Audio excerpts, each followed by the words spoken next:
میں اپنے جیسے ہر اس شخص کی آواز بننے آیا تھا جن کے گردن پہ انہوں نے اپنے طاقت کا گھٹنا رکھا ہوا ہے. جو یہ سمجھتے ہیں کہ یہ پارلیمنٹ صرف ہماری جاگیر ہے، یہ سیاست صرف ہمارا کاروبار ہے اور یہ ہمیں ورثے میں ملی ہے. پھر اس کے بعد آپ نے دیکھا میں پارلیمنٹ پہنچا، سب سے پہلے میری ڈگری کا ایشو بنا. کسی نے سوال نہیں کیا کہ میں کورٹ گیا، 3 سال کیس لڑا، جیتا. پھر ایک دن میں پارلیمنٹ میں تقریر کرتا ہوں اور میں لاہور میں پختونوں کے خلاف جو اتنی پروفائلنگ ہو رہی تھی اس کے خلاف میں آواز بلند کرتا ہوں اور میں مختلف اداریوں کا حوالہ دیتا ہوں اور نوٹیفیکیشنز کا حوالہ دیتا ہوں.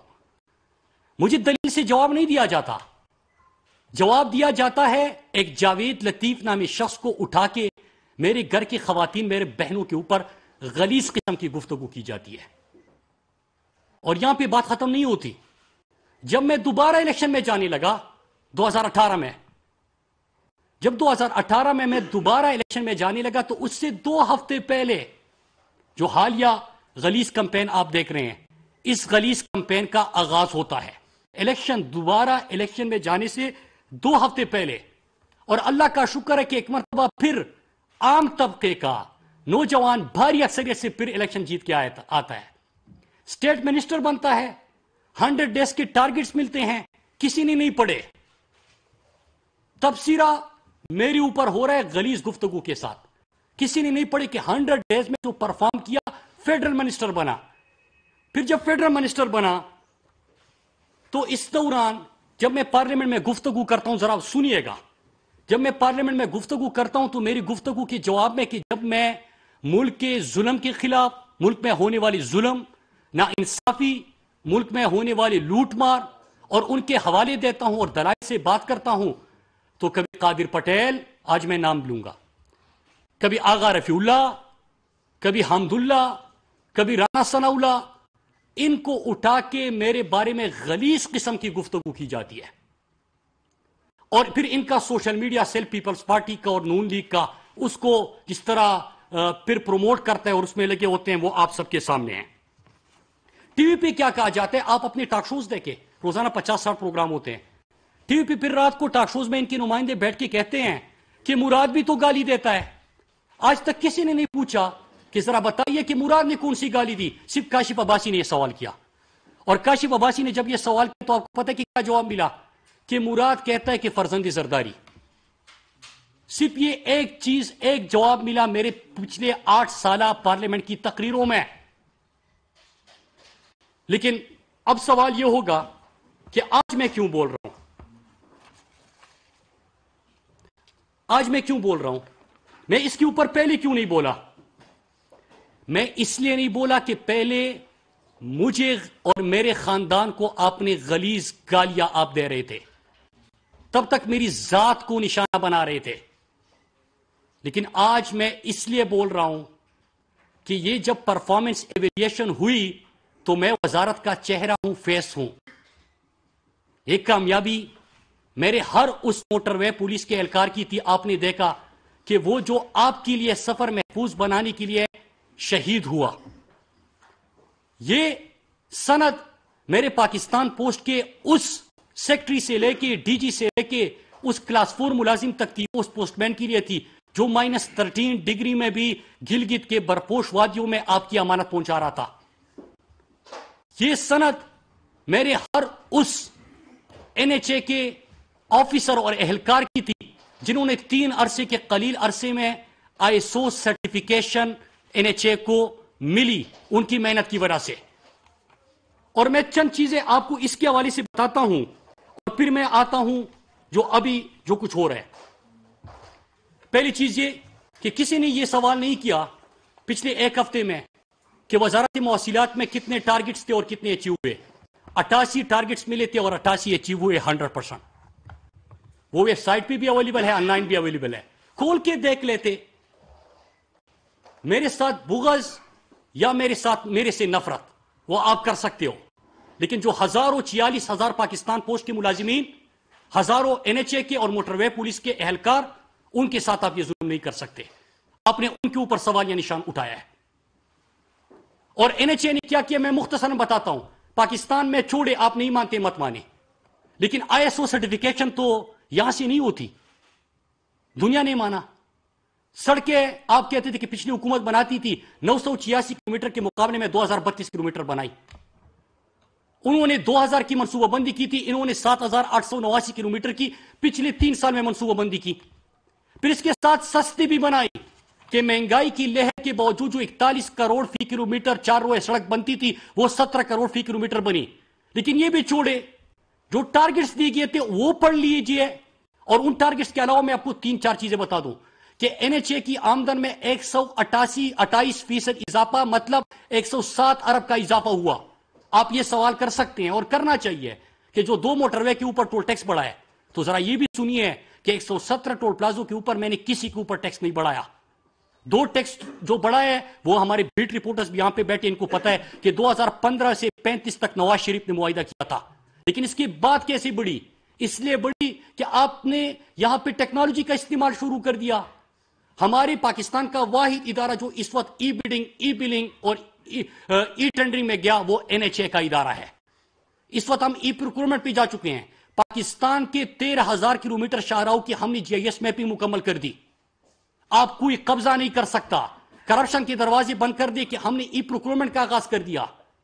قبضے کے دروازے بند کر دیے کہ ہم نے GIS میپنگ کر دی. پھر اس کے ساتھ ساتھ ITS سسٹم کا ہم نے آغاز کر دیا اور باقی موٹر پہ کے جا رہے ہیں. پاکستان پوسٹ 2-3 باتیں کروں گا، زیادہ تفصیلات میں نہیں جاؤں گا کیونکہ میرا کسی اور ایشو کے اوپر بات کرنی ہے، اسی جو آج کل ہو رہا ہے. پاکستان پوسٹ میری بات نہ مانے. اقوام متحدہ کی جو بین الاقوامی رینکنگ ہماری آتی ہے، پچھلے 3.5 سال میں ہم 94 میں سے 62 نمبر پہ آگے 32 درجے ترقی کی. یہ پاکستان پوسٹ نہیں کہہ رہا، یہ محمود راشد نہیں کہہ رہا. یہ اقوام متحدہ کا جو ادارہ ہے یونیورسل پوسٹل یونین، عالمی رینکنگ بتا رہی ہے آپ کو. 13 سال بعد کہ جب فیٹ اپ کے آپ کے اوپر تلوار لٹک رہی تھی، آپ فائنینشیل سروسز نہیں کر سکتے تھے، پرانا بزنس آپ کا بند ہونے جا رہا تھا، آپ 13 سال بعد خسارے سے پاکستان پوسٹ نکل آئے اس مالی سال میں. پھر موٹر وے پولیس میں آپ نے ڈرون کیمروں کا آغاز کیا، ڈپلائمنٹ بڑھائی، آپ پہلی پاکستان کی روڈ سیفٹی پالیسی لے کے آئے، ڈرائیونگ لائسنس کو آپ نے 24/7 کر دیا. اس طرح بہت ساری چیزیں ہیں. لیکن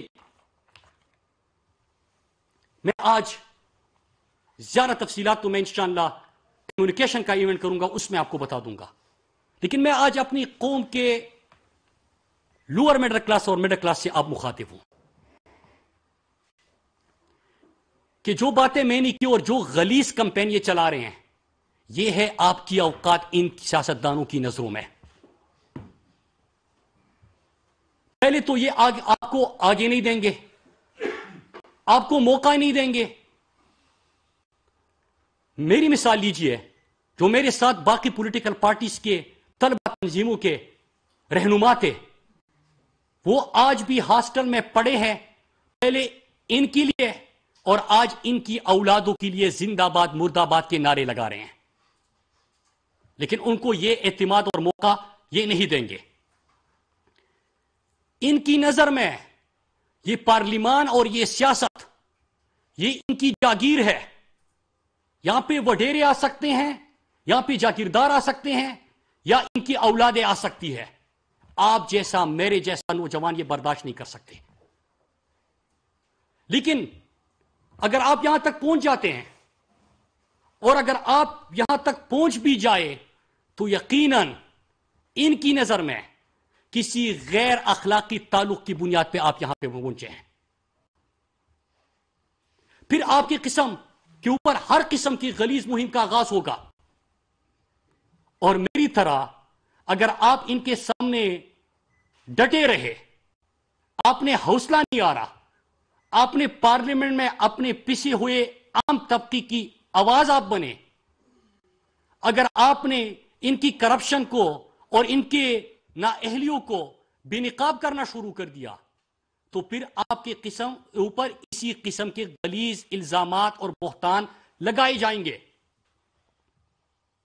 اور اگر آپ مختلف غلیظ کمپینوں کے بعد بھی دوبارہ MNA بن جاتے ہیں کہ الیکشن سے 2 ہفتے پہلے آپ کے خلاف مہم کا آغاز ہو اور آپ بھاری اکثریت سے جیت آئے. آپ اسٹیٹ منسٹر بنے, پرفارم کر کے فیڈرل منسٹر بنے, 3 سال کے جتنے ٹارگٹس تھے اور اس کوارٹر کی جو سند دی گئی سارے ٹارگٹس اچیو کر دیے. تو اس کا مطلب کیا ہوگا کہ پاکستان کا ہر وہ بندہ, ہر وہ نوجوان, ہر لوور مڈل کلاس اور مڈل کلاس کا وہ نوجوان جو اپنی آنکھوں میں اپنے ملک کے غریب عوام کی تقدیر بدلنے کا خواب لے کے آتا ہے, جو ان کے اس سٹیٹس کو چیلنج کرتا ہے, جو اس جاگیرداروں کو, ان کے صاحبزادوں کو, ان زرداروں کو, ان کو چیلنج کرتا ہے, اور نہ صرف چیلنج کرتا ہے بلکہ پرفارم کرتا ہے کہ 13 سال بعد پاکستان پوسٹ کو خسارے سے نکال کے باقی اداروں کے لیے مثال بناتا ہے. پاکستان میں ایسا نظام دیتا ہے کہ کرپشن کے دروازے بند کرنے کے لیے ای پروکیورمنٹ دیتا ہے, قبضے مافیا کے خلاف اور قبضوں کو ختم کرنے کے لیے. اگر وہ اس میں بھی کامیاب ہو جائے کہ اپنی تمام اثاثوں کی GIS میں بھی مکمل کر کے آپ لائیو دیکھ سکتے ہیں, اگر یہ دروازے بھی بند کر دے تو پھر ان کو اپنی اجارہ داری خطرے میں نظر آتی ہے, اور پھر ان کا سوشل میڈیا اور ان کی غلاظت یہ متحرک ہو جاتے ہیں. تو میں آپ کو یہ بتانے کے لیے آج آیا ہوں, میرے پاکستان کے نوجوانوں, طلبہ تنظیموں, نوجوانوں کے جتنے فورمز ہیں ان کو, پاکستان کے عام اور پسے ہوئے طبقے کو, پاکستان کے تعلیم یافتہ نوجوانوں کو میں آج یہ بتانے آیا ہوں کہ یہ کمپین, یہ مہم کسی مراد سعید کو کونے میں خاموش کر کے بٹھانے کے لیے نہیں ہو رہی, بلکہ آپ کو یہ بتانے کے لیے ہو رہی کہ آپ کی اتنی اوقات ہی نہیں ہے کہ آپ ہمارے برابر بیٹھ سکے, آپ کی اتنی اوقات ہی نہیں ہے کہ آپ ہمارا مقابلہ کر سکے, آپ ہمیں چیلنج کر سکے, اور پھر آپ اتنے دم آپ میں کہاں سے آ گیا کہ آپ ملک کے خساروں کی اداروں کو جو ہم نے اتنی مشکل سے خسارے میں لے کے گئے تھے آپ اس کو خساروں سے نکال لے ہو. جن سڑکوں سے ہم کمیشن اور کرپشن اور کاروبار بنایا ہوا تھا وہ کس طرح آپ یہاں پہ ایک ٹرانسپیرنٹ نظام سے مہنگائی کے باوجود سستی بنانے میں کامیاب ہو گئے. آپ تو ان کے کاروبار کے دروازے بند کرنے آئے ہو, یہ کہاں سے آ گئے ہیں؟ یہ سرکس سارا اس کے لیے ہو رہا ہے. اور آخر میں پاکستانیوں, یہ آپ کے لیے وارننگ ہے, ہر نوجوان کے لیے وارننگ ہے کہ ہماری اجارہ داری کو چیلنج کرنے کی جرات مت کرنا. میں تو ان کے سامنے کھڑا ہوں, ان کے مہموں کے باوجود میں نے ڈیلیور کیا, اور انشاءاللہ آپ دیکھیں گے کہ اب ایک نئے انداز سے انشاءاللہ پارلیمنٹ میں, جلسوں میں, آپ نے آزاد کشمیر میں دیکھا کہ ان کی قیادت پوری, آپ نے گلگت بلتستان میں دیکھا, آپ نے سندھ میں دیکھا, آپ نے ضمشدہ اضلاع میں دیکھا, اور آپ نے بار بار دیکھا. تو انشاءاللہ میں تو ایک نئے عزم کے ساتھ ان کا مقابلے کرنے آیا ہوں. لیکن میرے نوجوانوں, آج میں آپ کے لیے اور اپنی وزارت کے جو محکمے ہیں ان کے لیے آیا تھا. یہ آپ کو وارننگ دے رہے ہیں, یہ سارا سرکس آپ کو وارننگ دینے کے لیے ہے کہ ہماری اجارہ داری کو اور ہمارے کاروبار کو اور جو ہم نے اپنے بچوں کو اور اولادوں کو تیار کیا ہوا ہے ان کو چیلنج کرنے کی جرات مت کرنا. آپ سب کا بہت شکریہ. آپ کو ایوارڈ ملا نمبر 1, ہم اس کے لیے آپ کو مبارکباد پیش کرتے ہیں, اور جو مہم آپ کے خلاف چلائی جا رہی ہے اس کو بھی کنڈیم کرتے ہیں. بالکل ایسا نہیں ہونا چاہیے. لیکن جن محترمہ کی کتاب کا حوالہ دیا گیا, کیا آپ ان کے خلاف کورٹ میں گئے؟ دوسرا, جب محترمہ بیگم کلثوم نواز مرحومہ جب بستر مرگ پہ تھی ان کے خلاف بڑی کمپین چلائی گئی. بلاول بھٹو کے خلاف بھی کافی کمپین اس قسم کی چلائی جاتی ہے, میڈیا کے اوپر بھی آپ کے کچھ منسٹرز بھی بیان دیتے ہیں, مریم نواز کے خلاف بھی اس قسم کے بیانات آتے ہیں. تو کیا آپ سب کو کنڈیم کرتے ہیں کہ اکراس دا بورڈ جو ہے یہ چیز ختم ہونی چاہیے؟ دیکھیے, 2 چیزیں. پہلی چیز یہ کہ جو آپ نے بات کہی میں نے اپنے حوالے سے آج گفتگو کی, اور آپ کو 8 سال کی تقریر تمام اٹھا لیجئے, آپ کو کوئی بھی چیز ایسی نظر نہیں آئے گی. اور جب ایک ہی اینکر نے سوال کیا تو جواب کہا گیا کہ انہوں نے کہا ہے کہ فرزند زرتائی, اس کے علاوہ آپ کو کوئی چیز نہیں ملے گی. نمبر 1. نمبر 2, آپ جن لوگوں کا حوالہ دے رہے ہیں وہ میرے لیے میٹر نہیں کرتے. میرے لیے میرا کاز میٹر کرتا ہے. میں نئے پاکستان کا خواب لے کے آیا تھا. کسی کے لیے نیا پاکستان 2 نہیں 1 پاکستان یہ نعرہ ہوگا, کسی کے لیے دعویٰ ہوگا. میرے لیے ایمان کی حد تک میں اس کے اوپر یقین رکھتا ہوں اور میں اسی کے لیے کام کروں گا. اچھا, یہ بتائیے گا کہ 2 دن سے فیڈرل تماشا اس طرح لگا ہوا ہے کہ کوئی جرنلسٹ ہے یا نہیں یہ الگ سے بحث ہے، لیکن جرنلسٹ تنظیمیں بھی باہر نکلی ہوئی ہیں اور بہت کچھ آپ پتہ ہے بھی میڈیا میں آ رہا ہے. اس بارے سے آپ اپنی ایف آئی اے میں جو آپ کی درخواست ہے اس کی تھوڑی سی روشنی ڈالیں گے؟ دیکھیے ایک چیز ہے سمپل، ہر پاکستانی کو آئینی پاکستان یہ ضمانت دیتا ہے. کل میں یہ بھی ساری چیزیں دیکھ رہا تھا. آپ میری حد تک اس کو ایک نظر سے دیکھیں کہ ایک ہوتا ہے قانونی رستہ، ایک ہوتا ہے غیر قانونی رستہ. تو آپ اس تمام چیزوں کے باوجود، اور میں نے آپ کو وجہ بھی بتائی کہ اس دفعہ میں کیوں گیا. اس دفعہ اس لیے گیا کہ پہلی تو میری ذات تھی، تو میں اپنی ذات کا دفاع کرنے تو اسمبلی نہیں آیا، میں اپنے لوگوں کے لیے کچھ کرنے کے لیے آیا ہوں. آپ نے اگر مجھ سے سوال کرنا ہے تو یہ کرے کہ آپ کے حلقے میں دوسرے حلقوں سے زیادہ کام نہیں ہوا، آپ نے ڈیلیور نہیں کیا. آپ مجھے یہ بتائیں کہ آپ نے پارلیمنٹ میں لیجسلیشن میں اور ایوان کی کاروائی میں حصہ نہیں ڈالا، یہ میری غلطی ہوگی، وہ بھی آپ نہیں کہتے. آپ یہ کہہ دیں کہ میرے نیچے جتنے ڈپارٹمنٹس آتے ہیں اس میں باقی پچھلے 5 سال دیکھ لیجئے اور یہ 3 سال دیکھ لیجئے، اعداد و شمار میں اگر آپ کو واضح برتری نظر نہ آئی تو پھر مجھ سے سوال کیجئے. لیکن اس میں تو میں صرف فیصلہ منسٹری کا، میرے اس پوسٹ مین کا کیا قصور ہے؟ میرے اس پولیس اگر میرے 2 پولیس موٹر پولیس کے جوان اس سال شہید ہوئے، آپ کو پتا ہوگا کس لیے؟ کہ وہ آپ کے لیے قانون کے تحفظ کو موٹر وے کے اوپر یقینی سفر کو محفوظ بنانے کے لیے کام کر رہے تھے. ان کا کیا قصور تھا؟ تو میں کیا کر سکتا تھا؟ آئین پاکستان جس طرح ہر شہری کو اجازت دیتا ہے، اس میں یہ نہیں دیکھا جاتا کہ آپ وفاقی وزیر ہو، آپ اسٹیٹ منسٹر ہو، آپ ایم پی اے ہو، آپ جرنلسٹ ہو، آپ کوئی اور کاروبار کرتے ہو یا عام شہری ہو، مزدور ہو، آپ کو اختیار دیتا ہے کہ آپ کی قانون کے مطابق کارروائی کر سکتے ہو. میں نے وہی کیا. جی سلام اللہ صاحب، میں آپ کی بات بالکل میں بھی نہیں کرتا ہوں کہ پاکستان کی سیاست میں لوئر مڈل اور مڈل کلاس کو آنے کی کوئی بھی اجازت نہیں دیتا.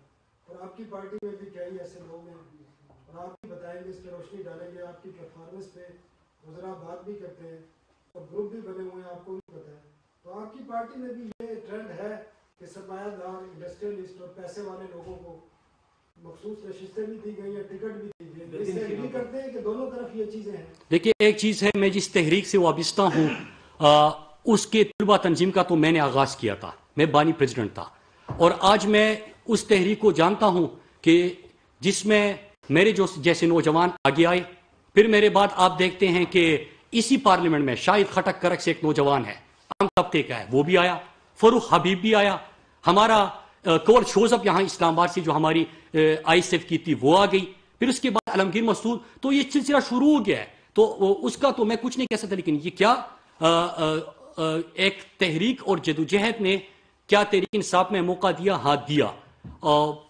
جی اجاز صاحب ایک منٹ، آپ مجھے 2 چیزیں پوچھنی ہیں مناسب صاحب. سر ایک تو خیر یہ طلبہ تنظیموں سے قومی سیاست میں آنے والوں کے نام بھرے ہوئے ہیں، پارلیمنٹ میں بھی ہیں اور پارلیمنٹ سے باہر بھی ہیں. لیکن جس بات کا کریڈٹ آپ لے رہے ہیں آئی ایس ایف بنانے کا، یہ واقعی آپ کا کریڈٹ ہے، اس میں کوئی شک نہیں. لیکن آپ کی جماعت کو 4 سال ہو گئے ہیں، طلبہ تنظیموں پر پابندی ہے. ایک بات یہ ہے.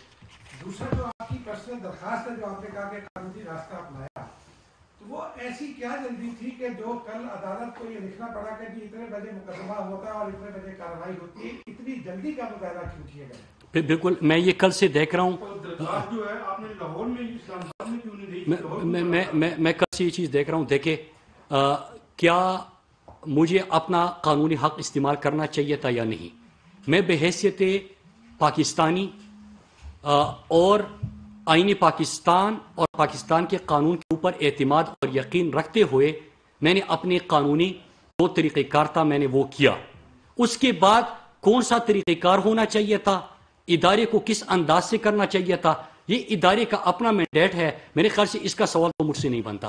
آپ وفاقی وزیر ہونے کے ناطے جس انداز میں آپ کی درخواست کے اوپر کارروائی کی گئی ہے ادارے کی جانب سے، آپ اس پہ کوئی انکوائری اور کوئی نوٹس لے رہے ہیں کہ ایک تو اس پہ کارروائی ہو؟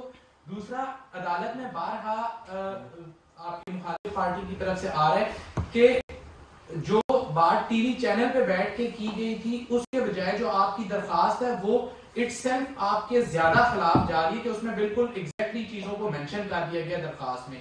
تو اس کے اوپر بھی پلیز تھوڑا سا بتا دیں. اور ایک اور امپورٹنٹ چیز، آپ نے کارکردگی کی بات کی. ہم جہاں بیٹھے ہیں یہاں سے قریب 3 ٹول پلازے ہیں، مری، سنجانی پشاور کی طرف اور مندرہ، تینوں ٹول پلازوں کی اگر ہم بات کریں تو نیشنل ہائی وے پہ تینوں ٹول پلازوں سے 4-5 کلومیٹر دونوں سائڈ پہ روڈ بری طرح متاثر ہوا ہے. تو پھر سر کارکردگی عام شہری کس طرح سے دیکھے کہ جب ایک طرف پوسٹ آفس سے ملازمین احتجاج کر رہے ہوں نجکاری کے خوف سے بھی اور اپنی تنخواہوں کے بڑھنے اور اس طرح کی چیزوں پہ، دوسری جانب سڑکیں جگہ جگہ اس قدر ٹوٹی ہوئی ہوں کہ ہم اپنی گاڑیاں لے کے جاتے ہوئے ڈرتے ہیں، آپ حتیٰ کہ موٹر وے بھی بالکل ٹھیک. دیکھیے میں آپ کا شکریہ ادا کرتا ہوں، اور اس انداز سے شکریہ ادا کرتا ہوں کہ یہی تو میں چاہتا ہوں کہ بحث ان چیزوں کے اوپر ہو. اور پاکستان میں پرانی سڑکیں تھی 13,000 کلومیٹر، جو کہ آپ کو پتہ ہے کہ جی ٹی روڈ آپ کی ساؤتھ پنجاب، بلوچستان، کراچی سے چمن کوئٹہ جو آپ حوالے دے رہے ہیں، میں اس طرح اور حوالے دے سکتا ہوں، یہ خستہ حالی اور بری طرح تباہ تھی. تو اس میں ہم نے کیا کیا کہ آپ کے میاوالی، مظفر گڑھ، برکسر، یہ سڑک ہم نے اٹھا لی اور اس کے اوپر آج جب میں آپ سے بات کر رہا ہوں کام کا آغاز ہو گیا. ٹھیک، جو آپ کے پاس بجٹ جتنا ہوتا ہے اور آپ کے پاس ریونیو کتنی ہوتی ہے اتنی آپ نے سڑک بنانی ہے. نمبر 2، کراچی سے چمن کوئٹہ سڑک کو خونی سڑک کہتے ہیں، اس کے 2 سیکشن کی پروکیورمنٹ ہو گئی، بیڈ آگے دیے گئے ٹھیکے، اور اسی مہینے پرائم منسٹر اس کا افتتاح کرنے جا رہے ہیں. تو یہ سڑک بھی آپ کی ہو گئی. پھر تیسری جی ٹی روڈ، تیسری ٹھیکہ دیا گیا ہے 2 سیکشن کا. تیسرا، اور پرائم منسٹر کی افتتاح کا انتظار ہے، بلوچستان حکومت سے بات ہو گئی ہے.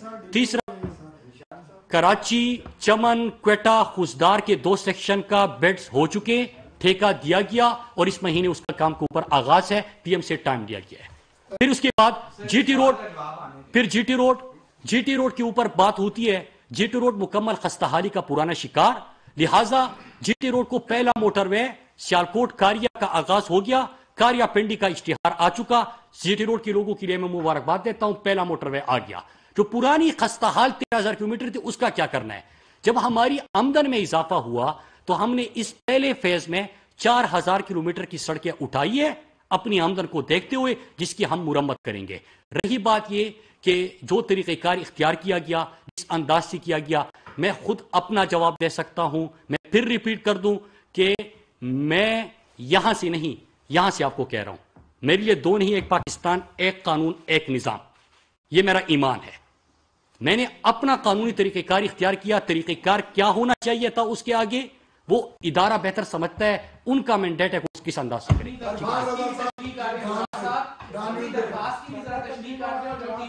میں بتا دی.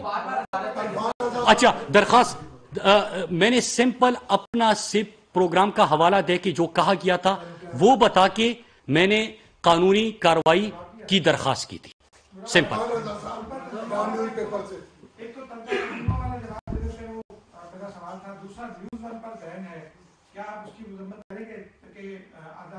میں نے ان کو میں نے کوئی درخواست ان کے اوپر نہیں دی. میں نے کوئی درخواست نہیں دی ان کے اوپر. آپ سے سوال کیا گیا کتاب کے بارے میں، آپ نے کہا کہ میں اس بارے میں نہیں کروں. میں نے بات کر لی. لیکن یہ سلسلہ تو دیکھیں ابھی ہوا، کل کو کوئی اور کا ریفرنس سے آ جائے گا، کوئی اور جائے گا، تو آپ اس پر میں یہ کہہ رہا ہوں کہ جو قانونی کارروائی کا اس دفعہ فیصلہ کیا وہ آپ کو بتایا، اور میں قانونی ٹیم اور میری مشاورت ان کے ساتھ ہو رہی ہے. میں نے اس کی وضاحت کر دی.